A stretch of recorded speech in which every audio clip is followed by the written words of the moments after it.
for it when you're ready. Right, so this is my short film called Listen. So about it, I didn't really know like what to do for it. So I was speaking to one of my friends at the time, and it's kind of based off his sort of life story after like finishing college and not really knowing what to do. And he's like really big into his like music. He's made a few songs before for his friends, but not really been like the main person on them. So he made a song a couple months ago called Listen, and part of the film is based off how he made it, the backlash he got, and stuff about that. And over the couple of weeks when we were filming, he made a short EP, which is a small album of 4 or 5 songs, which we made together over the weeks while filming and before we were filming, so we could sort of see what's going on. And then after he kind of in the film he makes all the songs in the EP. We see him like slowly faint, and basically the whole thing is a dream, and the whole production is go and chase your dreams. Like you can't just be like sitting around doing stuff. Like you need to like go and chase them if you actually want to do it. So that's why I sort of like based my film about. My film festival is the London Breeze Film Festival. It's in London, which is good, so it's easy access. It's free as well, which means I don't have to pay for it, which is even better.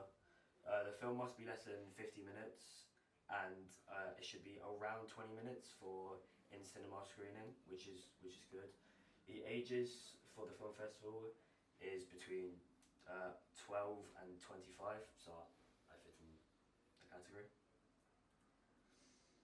About my target audience is roughly around 16 to 23, mainly because when I was doing my research and speaking to like my friends and my like cousins and stuff, then it's like sort of the age where you're not really too sure what you want to do in life. Like all of us like have an idea, but we're not like 100%.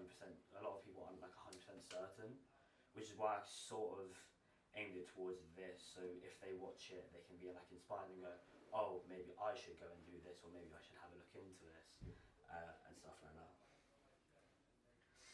For my research, with my test shoots, one big thing for me was montages, as I wanted to see how I could edit them.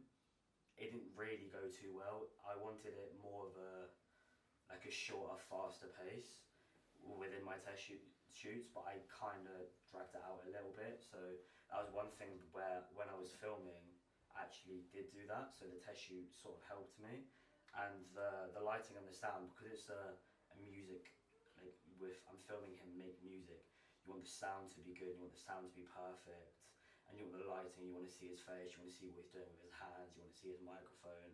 So in the test shoots, I mainly like adapted on those like things, which was good. I also found out in my research that a lot of people like our age like depend on music.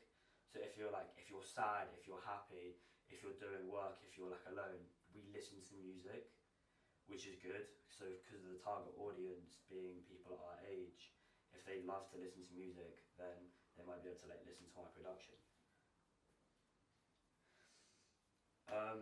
Some things that I should have done better, and the problems I had, which was my dream sequence, because I said it was like in a dream where he like passes out. I didn't really prepare for it. It was kind of when I was writing after my test shoots and just in between the topic research. I didn't do enough topic research onto it, and I kind of thought of it then. So I wasn't prepared at all. I didn't do any test shoots on it. I very little research. So when it came to filming it, the filming side was fine, but it was more of the editing part. I probably spent about 3 to 4 hours trying to get it all together, looking on the internet for stuff, and eventually it just didn't work out. So I sort of have done it, but for me it's not, I don't like it. I think I could have done better if I was more prepared, which is one thing I was a little bit annoyed at. Any questions? You mentioned how the story is kind of based off of your friends' like actual experience after leaving college. How close is that based? Like, were there things that you changed to make a better like narrative, or is it kind of authentic?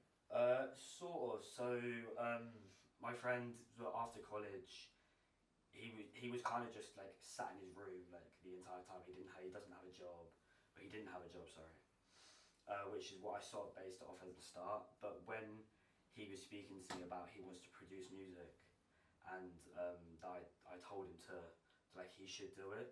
He in the film he doesn't have anyone to like encourage him to keep doing it. So he kind of like figures that out by himself, which is a little bit different. But a lot of it is like following of him. That's why I got him to be the main character. Um, Kind of following on from what Jack said, you're talking about like backlash into what your friends like sort of produced. How did that impact like the way you told the story? Did you have to be more careful with how you approached him as an actor, or the narrative, and how that was structured? I researched into depression within films. I got people from our class to speak about it with like depression and anxiety, and if they've like experienced it. And because I know my main character, he had depression from sort of like not really making music, but not knowing what to do in life, and he was like sort of scared. So I had to first of all I made sure he was okay, actually like me showing this within my film. So I sort of researched it into that, with like researching into the thing and made sure everything was like okay.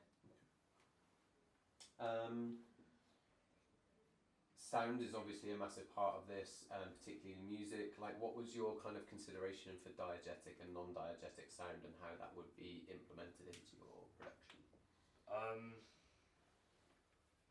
I didn't really research too much on that, which is probably one thing I probably should have, as it's like a very sound-based film.